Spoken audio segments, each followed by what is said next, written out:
Zimbabweans getting on buses at the main station in Botswana's capital city, Gaborone, last week were warned that they were going to be deported.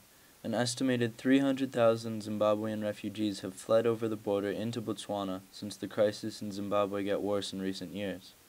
Some were told that ZANU-PF, President Mugabe's party, which has been ruling Zimbabwe by a virtual coup since the end of March, was rounding up Zimbabweans, putting them on a train, and making them go home and vote in Friday's runoff election.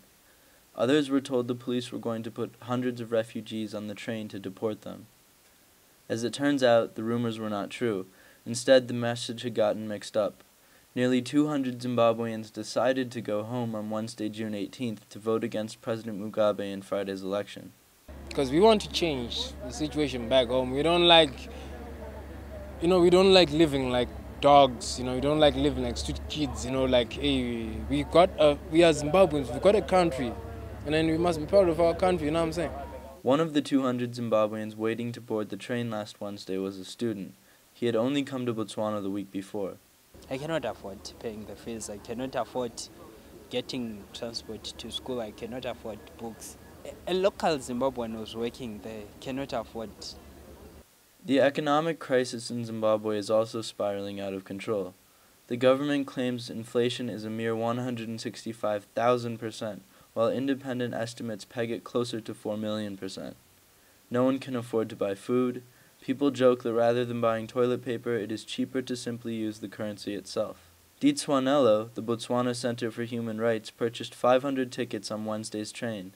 Their campaign, Go Home and Vote, cost them over 31,000 pula, or about $4,500, for a total of 1,000 Zimbabweans to go home and cast their vote. I'm getting this free ride to go home.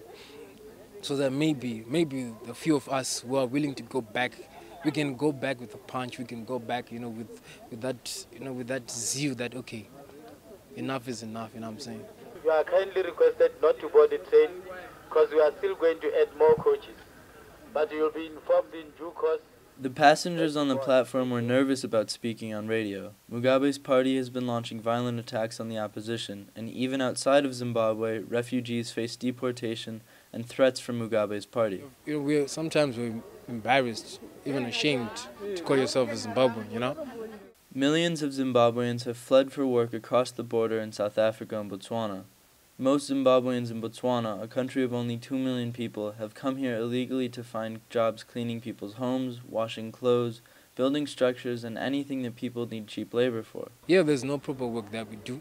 It's just piece jobs. You get someone who wants to get a house built, you build. You get someone who wants to get their yard cleaned, you clean.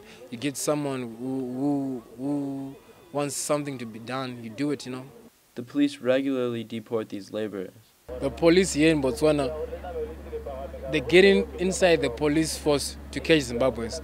I've never seen a policeman catching a thief or burglar or what. The only thing the police here they do is catch Zimbabweans, that's all. Take you to jail. After 2 days, 3 days or so, they deport you. That's all. Even with the risk of being deported again, this has not stopped Zimbabweans from coming back. Obviously, you have to come back because you can't go home and face starvation and face, these funny things. If things are right, they don't need to come back to another country. But if things remain the way they are, hey, definitely we have to come back here and struggle.